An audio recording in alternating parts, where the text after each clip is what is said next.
Steven Big Durgan has won his first ever race in NASCAR history in his first ever start at the first ever street race. This is the post race show. Thanks for joining us. Ha.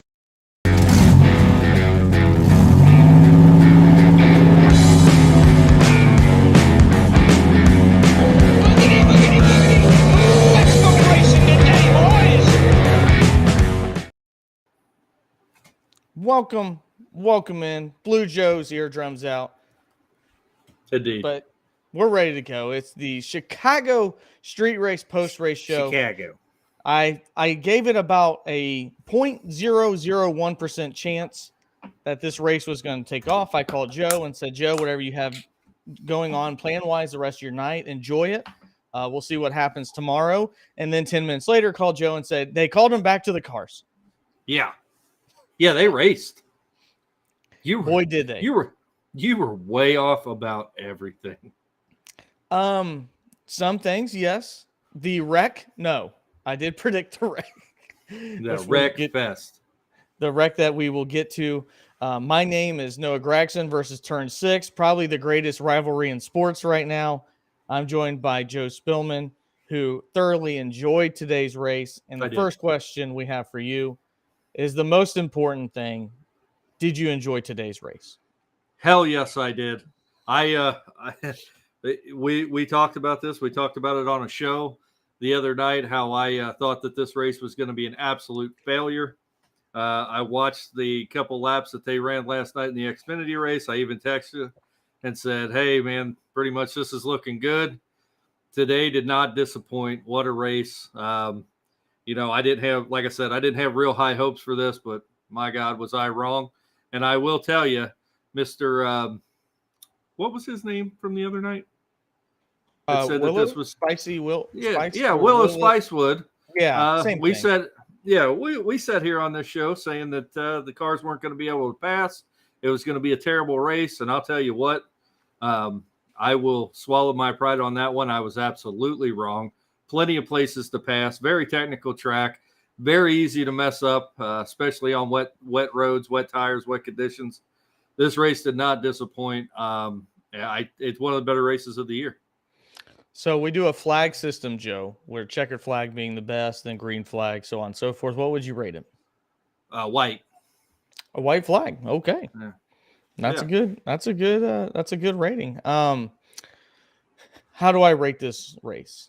I am not lost in my bias as I wanted it to fail. I mean, obviously I have a video stating that. I said I didn't want to succeed because I thought this would set the precedent that NASCAR could look to take off more oval tracks on the series or traditional road courses. But I will say this. I was entertained. I don't know how much the rain added to that. I want to preface that. The rain did make it interesting. It did make it a story. But some of the best Formula One races this year have been when it rained too, because it makes things hectic on the track. There were places to pass, and we saw that in the Xfinity race early. I believe like 5 or 6 laps in, I go, okay, there are going to have some opportunities to pass. Then you throw in the fact that this race had what NASCAR typically does is throw things on its head by cutting this race 25% short, which is pretty good because NASCAR earlier in the day cut an Xfinity race 62% short. So not bad. The only sport in all of major sports that will actually just say, you know what, Joe, we're not playing the fourth quarter. Right. So that could have been a lot worse when it came to that because it did change the strategy. And I thought, okay, we're going to have somebody like Justin Haley win. And I don't think that would have been great for the sport because he wasn't very good today. Even my driver was nose deep into the tires, which he wasn't alone today, obviously. No. But and managed to get a top 5 due to great call by Randall Burnett. A long way of saying I did enjoy it. I don't want more than one. Let me just put it that way. I wouldn't mind if we go to a different city or if Chicago gets a second chance.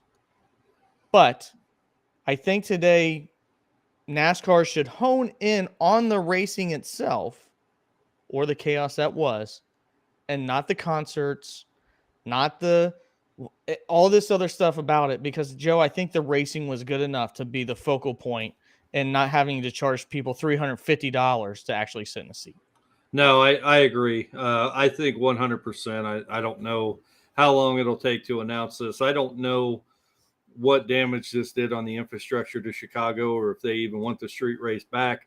I It's a just don't. 3-year deal. So Okay. they have this option for 3 years. So, I think, man, I'm telling you what, I'm sitting here today and I'm watching this race, and I was so pessimistic going into this thing, that, I think a small part of me was saying, there's no way that I could be wrong. There's no way I could be wrong about how bad this is going to be. And then the longer the race went on, I was like, I'm completely wrong. This is one of the better races of the year. I was very entertained by the race. And one thing stood out to me, Ryan, that I don't know if you took this away from it, but as I was kind of thinking about it, we watch F1, we watch Indy cars race on these same sort of tracks, on these street courses, and by and large, a lot of times that's follow the leader. We don't see much passing for the lead, especially in F1, as Verstappen won like his 59th race in a row today, or He something. could have won by 40 plus seconds, but decided to pit for tires on the 2 laps to go to get the fastest lap. Yeah, and 59th race is obviously an exaggeration, but and I'm sitting here thinking how competitive this street course was with NASCAR and the Cup Series, and I think it really drives home to how aggressive the Cup Series and NASCAR drives around around any track that they're on, and I think one thing that this proves is when you put the NASCAR Cup Series, the Xfinity Series on this road course. Of course, we didn't get to see the end of the Xfinity Series. It really shows you that NASCAR is the dominant race force and dominant race series in the world, because that was one of the most entertaining road course races I've seen in a long time. Whether that be supercars, F1, any sort of road course, street course racing that you could think of. One of the most competitive races I've seen in a long time, if not ever, on a street course. Yeah, I think that today just solidified that as well, Joe. And that's kind of what I was thinking earlier today. I was having a conversation, and after seeing today, I haven't been able to watch the Formula One race today. I'm not shocked by who won. It's to the point now, Joe, you don't even have to like stay off of social media to know who won the Formula One race. Was the race actually exciting behind it? So I think today proved for NASCAR itself that, hey, we can do anything more often than not to gain a new audience, and that they will probably build upon that. And there's going to be detractors. Truex Fan 19 says it was a disaster. I think there's parts of it that was. That being said, how much could NASCAR control that was the disaster? Can they help the fact that it rained 7 inches in the Chicago area? No, they can't. So I don't hold that against NASCAR. I just simply don't. Now, when they said they were going to start this race, I pessimistically in my mind saying this is exactly what I need to prove my point. And it didn't. This looked like any other race. And I want to give NASCAR credit about this. An amazing job drying that course enough that it could actually go green. I didn't think there was a chance in hell that this would have went green. And to be fair, 5 years ago, this would have never happened because we don't have the jet dryers that we do today, the Air Titans, to get this racing going. The rain tires did their job. As long as people weren't cooking it like a Kyle Busch to begin this race or Noah Gragson every 5 laps, people did well. I mean, they were able to run it. They tippy-toed a little bit, but then it gets to the end. Did the best driver win the race? Well, during the mayhem that was the traffic jam, late towards the end of the race, everybody was back in the pack. All the people that pitted, I think there was like 9 cars that pitted before that, changing the strategy just in case something happened, because they thought this was a race to daylight. So people made some good moves. Gisbergen was part of that. And he decided to pit with everybody else because he had to. Everybody had to take that same pit stop. And he was able to drive through the field. Larson wasn't able to do that. Christopher Bell obviously wasn't able to do that. Tyler Reddick obviously wasn't able to do that. And it's not nothing against Kyle Larson. He just wasn't able to do it like Ginsburg was. All these other drivers that were really, I mean, good God, Martin Truex, unfortunately for Truex fan, was a disaster at the end of this race. I mean, every other lap towards the last 10, he was spinning out. So then on top of it, Joe, we saw a guy that was fast in practice. We saw a guy that was fast in qualifying, then made his way through the field and won the race. And I would have sat here and told you, if somebody from Project 91 would have won this race, I think that would probably be a black eye for NASCAR. But the way he did it, that crossover move that he pulled off, letting Haley burn through his brakes, and then after he just gave up the lead again to cut right back down, that was one of the best moves I think I've ever seen in this sport. That was amazing from a technical standpoint. And I think he's a deserving winner that should definitely get a call to run more races. No, I completely agree with you. And I will say, I think he will be back at the very least on some road courses next year. He already said that he's got one more year to compete in the supercar, in Australia and New Zealand, which, by the way, I wasn't real familiar with what those were until they started explaining them. And to me, they almost look like a NASCAR to begin with. But I will say that one thing I think helped him is this was his style of racing. I don't know what he would look like on an oval. And to be honest with you, I think he had a little bit more of an advantage because what I understand is most of the restarts in supercar single file restarts anyway. Who knows what that would have looked like if they would have went double file restart with him not having much. Yeah, it would have been a shit show.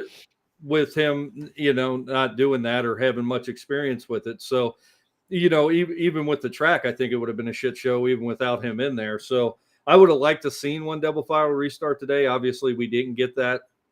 It is what it is. I think you got to play to track conditions. I will say I think he was the best driver out there on this course specifically today. I mean, that was very obvious. And you're right. That was one of the better moves. I mean, and that was set up. He passed, he gave up the lead, and knowing that he was going to pass in the next turn. That was an amazing, that showed amazing talent and experience in a race car. And this race was just all around fun to watch, from sliding into the wall, very technical, a very hard track for these guys to drive. But, just the all around thought that I got from the interviews directly after the race, I do think the drivers enjoyed racing on the streets of Chicago. I agree. And it'll be interesting now that it's gone through, how much did they enjoy it? And it's really a tale of two races. I mean, we had the rain at the very beginning, and then we went to the slicks almost halfway, if you want to call it that. And, in Gisbergen, to me, Joe, I said, okay, he's able to handle it in the rain. Granted, he was fast in practice and qualifying, which was dry. But I'm like, this is where his advantage will be. But once we go to the slicks, can he hold on to it? Yes. I mean, he was just good all week. And you and I took him in FanDuel, which our lineups, dissipated as, people kept spinning out. But both of us had the confidence to even put our money with him to say, and this is what I thought about that. And the reason why I did that, because when I watched him in practice, when I watched him in qualifying, I go, that is one of the smoothest looking drivers doing this right now. Jenson Button was one of those too, and he ran into bad luck today, getting turned out trying to go on to pit road, which was a difficult thing. I took Jenson Button as well. Right. Likewise. Yeah. And both of those drivers held a very steady wheel. My driver, Kyle Busch, was ass in sliding out on every single turn. Now, that's fun to watch, but that's not fast. That's trying to get everything that you can for a car that's not good enough to get everything that he wants to get out of it. And I want to lead this up to you with Steven Van Gisbergen. Like, where would you rank this win? Because, again, this is a 34-year-old driver. This is his first time ever racing in NASCAR. Are they similar in the V8 supercar? Yes. But, I mean, I look at it this way. Like, he's driving on the other side of the car, because they drive on the right side of the car. He's driving on the left. He's switching hands when it comes to shifting. He's the only guy, they showed this, the only guy using the clutch. Nobody else is using the clutch anymore. Right. It's kind of a vanity point at this reason. I mean, technically it still works, but, most people don't even use it. They time the braking and the gas pedal to shift now. But to jump in the best series, to me, the most competitive series in the world, and break a 60-year-old record by winning in his first race. I mean, that's just something that I don't want this to be a one-off for him or for Justin Marks and Project 91. Them together have really, really found something with this.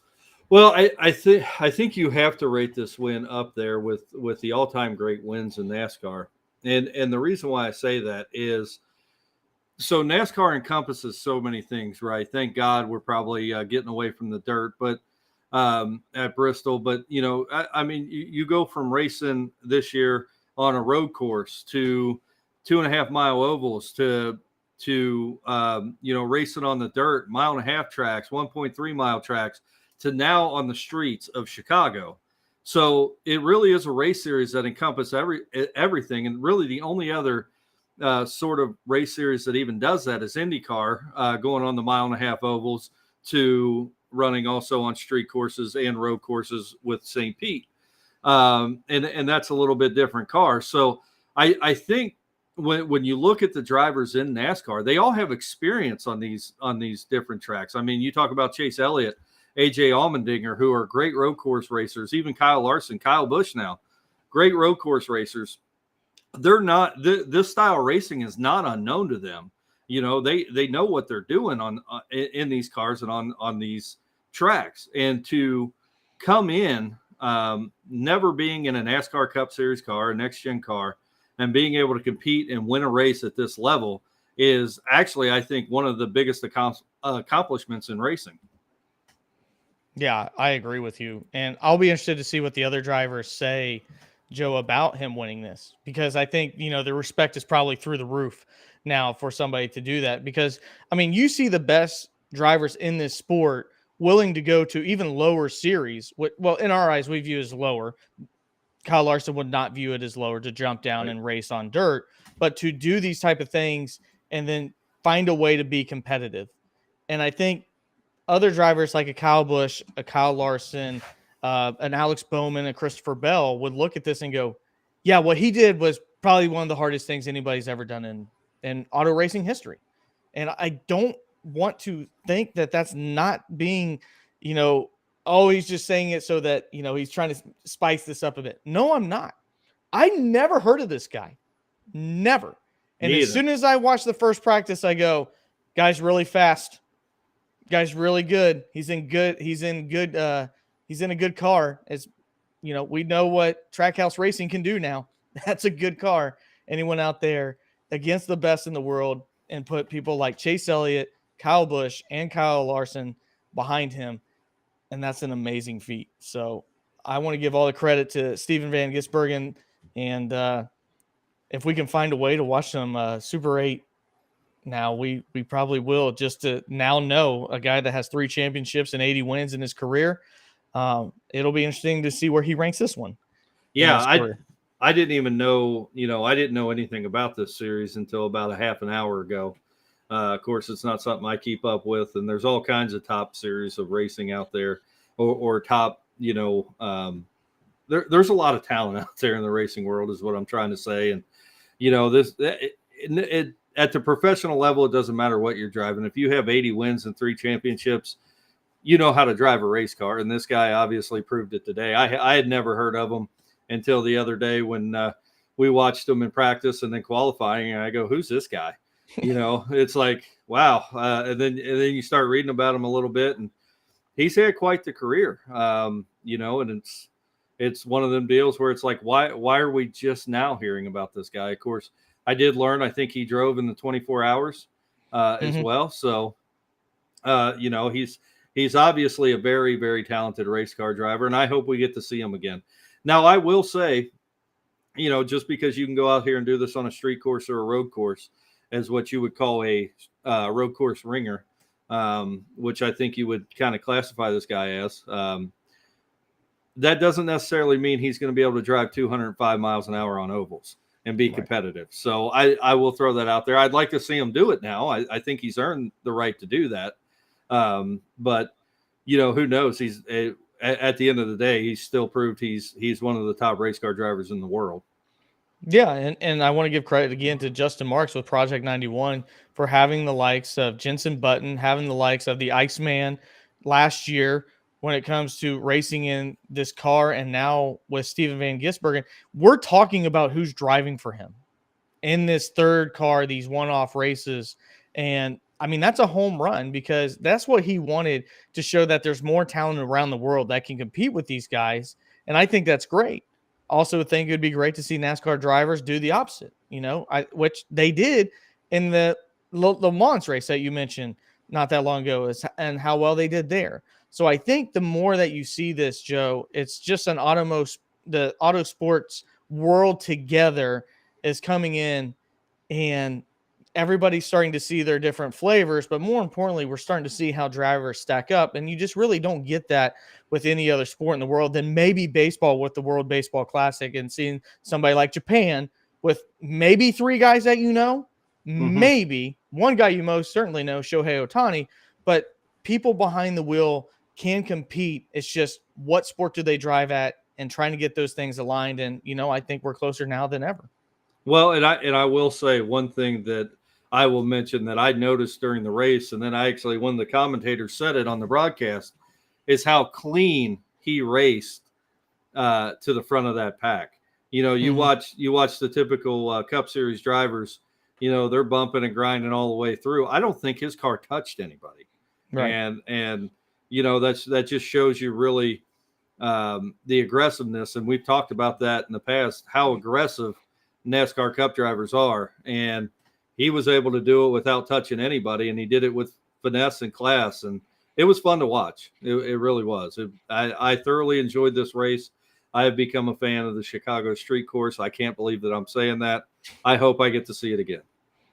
And we would tell you, we don't hold on to anything that we say if we're wrong. We said, if this ends up being really good, we don't have enough pride to go, haha, we were right. We want this sport to grow. We want this to be good. And, at the end of the day, Joe, you enjoyed it more than I did. I know you really, really liked it. I enjoyed it for what it was. And I still hold the same testament that I don't want to see more than one. But if we get one street course a year, I'm probably going to look into going now. Not for $350. No. I will say that. Not for $350. I don't know. I don't even know if they lowered the price to like $75 a ticket. I could afford the tolls through Chicago to get there. That's a good point. I never thought about that. So, yeah. And one thing did happen, Joe, that we got exclusive content for, the ability to show you guys. There was quite the scene. If you can see this. Yeah. Let's see it one more time. Yeah. So that happened.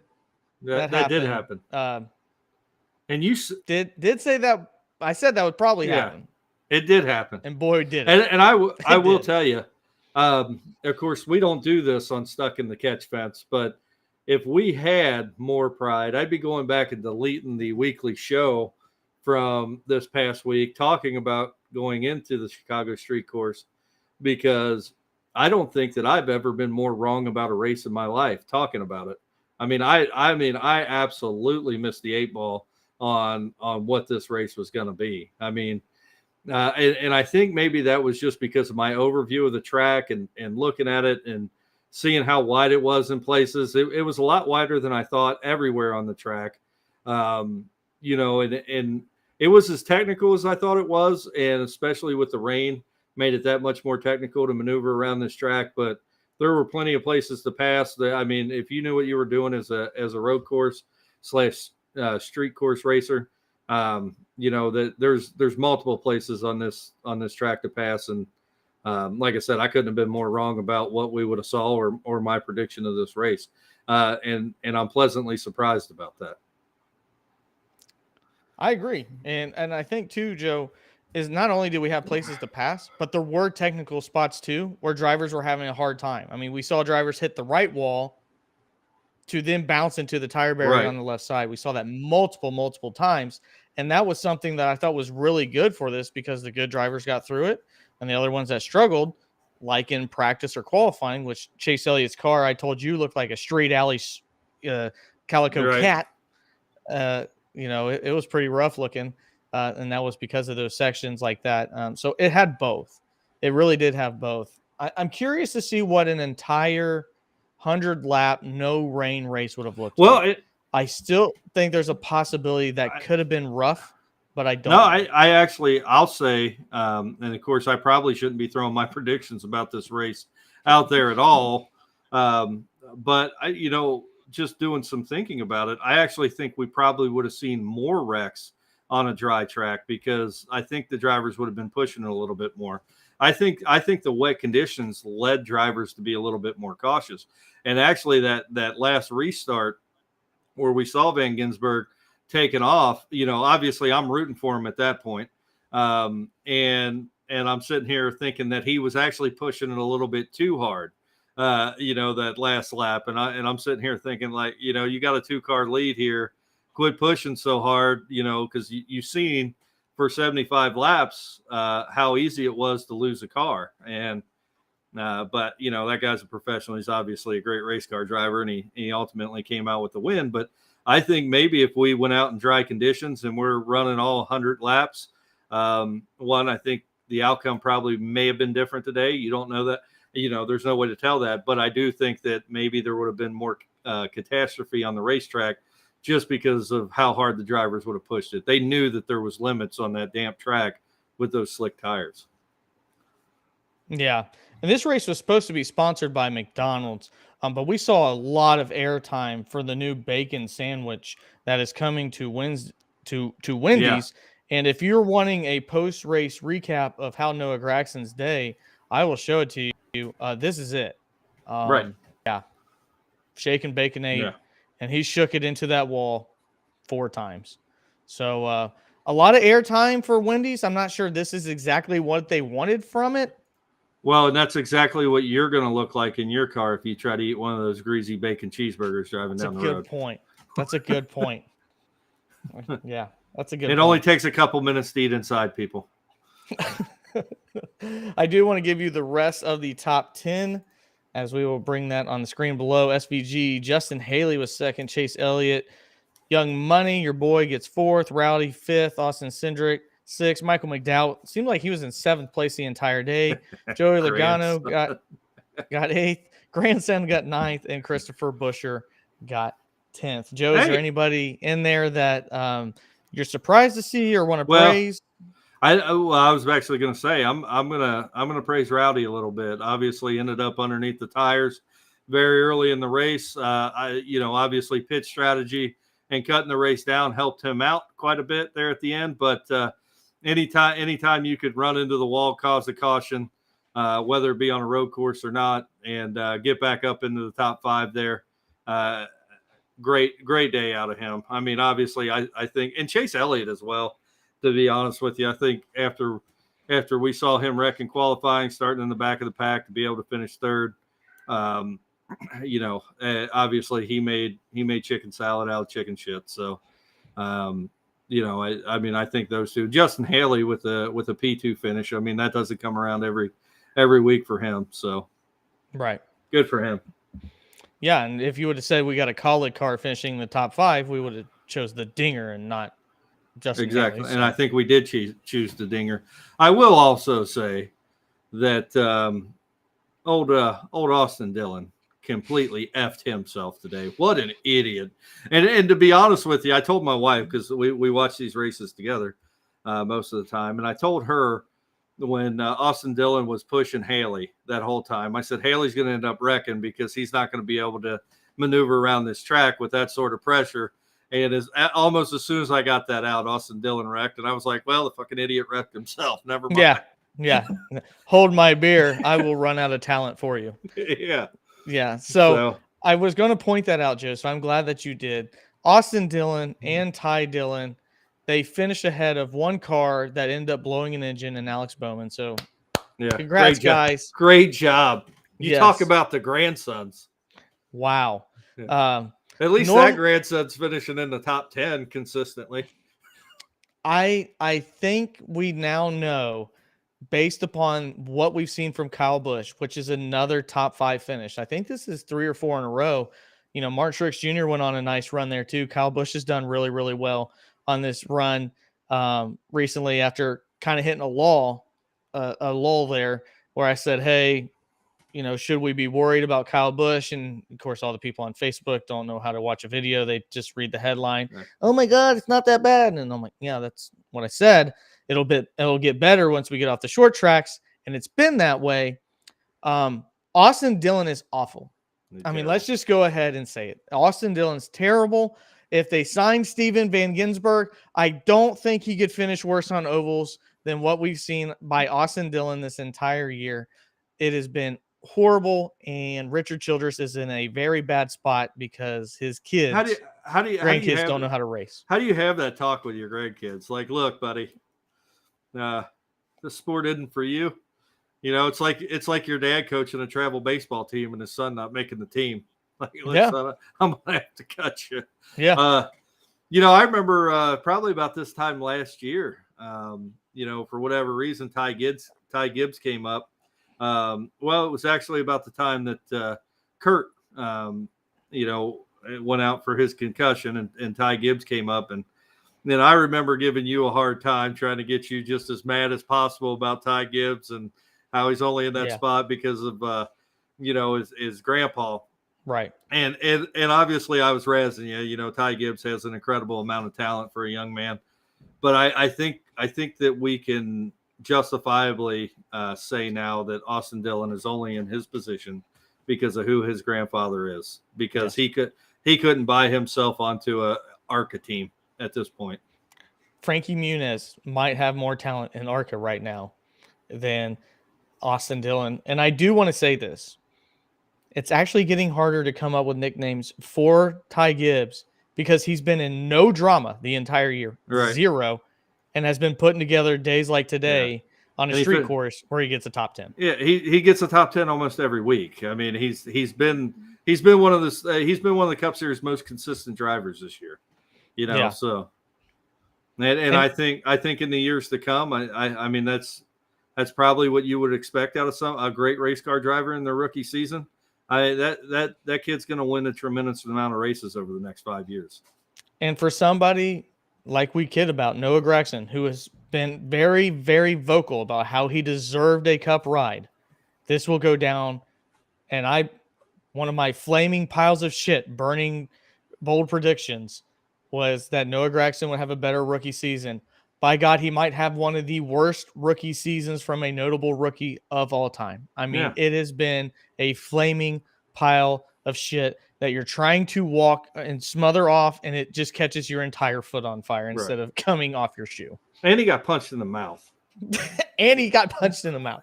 I mean, literally, that is like you're doing nothing on the track and off the track. You get punched by the guy that almost cries apologizing for how he drives. Right. So after he asked you, please don't do this, essentially. Like, I'm about to whoop your ass. Yeah. And you're like, fuck you, dude. And then you get popped. Terrible rookie season. And I do want to, I want to say this. We had a couple comments on your short, Joe. I want you to clear the air on, because we don't answer every troll comment. No. You said that Ross Chastain was feeling sorry for himself. I completely understood where you were coming from. So please explain briefly here why you said such. Well, I mean, we see him week in and week out apologize and basically say it's my fault. I drive too aggressive. He's been in so much controversy, and then he wins a race this year and he goes out and says, see, this is what happens when everybody tells you that you can't do something and you keep driving on. That just kind of hit home to me. It was like, you've caused so much shit, and then everybody knows that you're a talented driver. That's not in question. Right. And it's not like anybody badgered you. You're a NASCAR Cup driver that has done things on the track that have just been incredible. And then you win a race, which you should be doing all year. And you've taken yourself out of races this year because of straight stupidity on your part. And then you win a race and you play victim by saying that everybody's trampling on me. And this is why you keep driving on when people trample on you. Bullshit. You're doing what you're supposed to be doing. You have talent. You're just a fucking idiot. So that's where I was coming from. Yes. To put it in my perspective, you come out of the car and say, This is why you get up, you push through adversity, and when the whole world's against you, you just rise up. Well, what you put yourself in that spot. Right. Nobody else did. Nobody's like Kyle Busch was getting booed because of his brother. This is a completely different circumstance because I always compare the two. And it's like they weren't just booing you because you raised watermelons as a No. kid. They No. booed you because you've wrecked you wrecked somebody today, by the way, again, because you've been a part of double-digit incidences, and somehow you're never the one that gets wrecked. Right. And you're still a good race car driver. And then don't have the ability to grab your cojones and say, I don't give a damn. This is how I race. You go, I just got to find a way to be better. And I just don't want to be thought of this way. I just got to, not wreck people. And then go to the other side of them and go, yeah, this is why you do it, kids. Thank the man upstairs. No, the man upstairs didn't have nothing to do with it. It was your ass not ever using the brake pedal. Right. And you're absolutely right. Just grab your balls and say, I'm the modern day Ricky Bobby. If you ain't first, you're last. And I don't give a damn. Because that's what he is. And we all would respect that. That'd be awesome. You would sell t-shirts. Yeah, a lot. I'd probably have one. Exactly. So I just wanted to clear the air. If anybody watches that short, that is why. And if you can't get that, be less dense. If you can't get that, I don't give a damn. Exactly. That's one of the reasons why we didn't comment as well. Last question, Joe, before we wrap this up. Say that NASCAR decides to rotate this street course race. I know your first comment is going to be Cincinnati, so I'm going to take Cincinnati out of it. That would be awesome. I don't know how they do it. Cincinnati has nothing flat in the entire city almost. So Cincinnati, let's just go ahead and say it. We both wish it was Cincinnati. Right. There we go. We got that out of the way. Outside of that, where would you like to see NASCAR go next if they decide to do another street course? Yeah, I actually wasn't going to say Cincinnati because when I was watching, I wasn't. I mean, I'm from Cincinnati and I get lost down there. So what does that say? Vine? We got to get the F out of here. Right. No. So where I would think would be a great place, and I'm not trying to be a homer on this, but think of the Capitol, downtown Indianapolis, over to Lucas Oil Stadium. That would be, and really, there's concrete barricades already up everywhere, so you could just use them. Yeah, I think the potholes would be really tough. To drive over, and then they would actually have to use taxpayer money to fill those. You're right though. Like Indy could be easy. I feel like Indy, you could drive by the Marriott, Lucas Oil. Right. I don't think you would want to have it near Speedway. I don't think that's where you would want to have it. But you could definitely do it in Indy, and I think it could look good enough. Now I will say I don't know, and I'm not trying to be a homer about that, but I don't know. After seeing the product, and very seriously, I know the question is, where do you rotate? I don't know if I wanted to rotate anywhere. I think that this track gave us what we needed, and that was to see NASCAR on the streets, and it was such a great product. I'm a firm believer in not fixing things until they're broke. And right now, I don't think this track is broke. If you're going to race on the streets, go right back to where you were. That's fair. I think that's a good point. I think that, we've seen it now virtually. They brought something virtual to life and it worked. And, I hope we get 100 laps next year. I hope the weather's better for everybody. But more importantly, I hope the 80% of people that have never been to a NASCAR race, according to NASCAR statistics, now listen and tune in on Sundays and enjoy the sport that we love, because that's what this was geared for. This was not geared for you and me that tune in every single week. This was tuned in to the people that have never watched a race, that are more interested in the chain smokers or Miranda Lambert, that hopefully by watching a car go really, really fast decided, you know what, this ain't so bad. This is actually pretty damn cool. Well, they got nothing. They got none of that. They got their asses poured on. They didn't get a full Xfinity race. But what they got was the best motorsport in the entire world to sit down and focus. And maybe, Joe, that ends up being even better for that newer audience, because they could sit there and say, you know what, we don't want to go home after the chain smokers. Let's get something out of our $350 ticket because we didn't get a concert or anything else. We might as well stick for the race. Right. And I will say this, another takeaway from this race is, much like sprint cars do, dirt track racing does, when one of our guys in dirt track get up to the top circuit, like a Kyle Larson, like a Christopher Bell, is it brings a whole new fan base into it. And Van Gisbergen winning this race, I think NASCAR just got a whole new fan base out of Australia and New Zealand that NASCAR didn't know it was missing, because I think now, after watching that, they're going to be hooked. They're going to be hooked on it, especially since they, it's like anything. It's like when America goes and wins the World Cup. We're like, yeah, we won something that we didn't even care about. That doesn't happen. Women's World Cup. Oh, yeah. Okay. Yeah. Thank you. Yeah. Thank you for genderizing it, because I was like, that. It's we made it to the knockout stages. Yeah. Like, the same team that got beat by a varsity boys team a couple months ago. Yeah. It was close though, like by 10. But you're right. It was 21-2. Same difference. But you're right. People in New Zealand are having a wonderful Monday brunch. No, actually, it's probably like 4 or 5 o'clock there. So hopefully, all you black caps, that's what they're known as. People from New Zealand, the black caps. Hopefully, they're having a day. I thought you were trying to get us canceled. No, sir. That is what the rugby team is called, the New Zealand Black Caps. Oh. So if you're tuning in for New Zealand, you can actually win a Van Gisbergen. Did I say it right? I want to say it. Gisbergen. I'm sorry.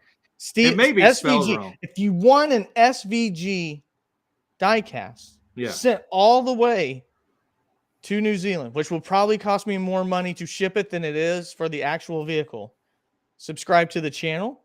Once we get to 500 subscribers, which we're very, very close, you have the opportunity to win that diecast. If you like this channel, make sure you comment. Let us know who you would be rooting for moving forward, if this is the first time you've ever watched a post-race show, which we hope it is.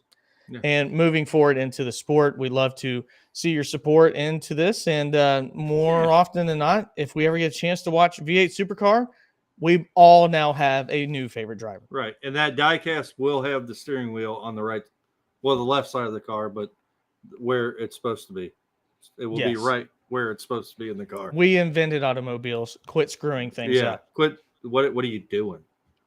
And, it reminds me of Caddyshack when the judge comes to the golf course and he says, "Quit messing around and put that steering wheel on."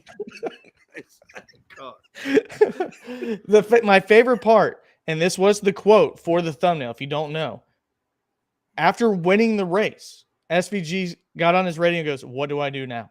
Because he didn't know how to celebrate winning the race in NASCAR. So and his burnout, he was told to do a burnout and it went way over the top because he got out, he did a burnout, got out of the car, did the whole thing where you celebrate outside the car, and then got back in the car and did more burnouts.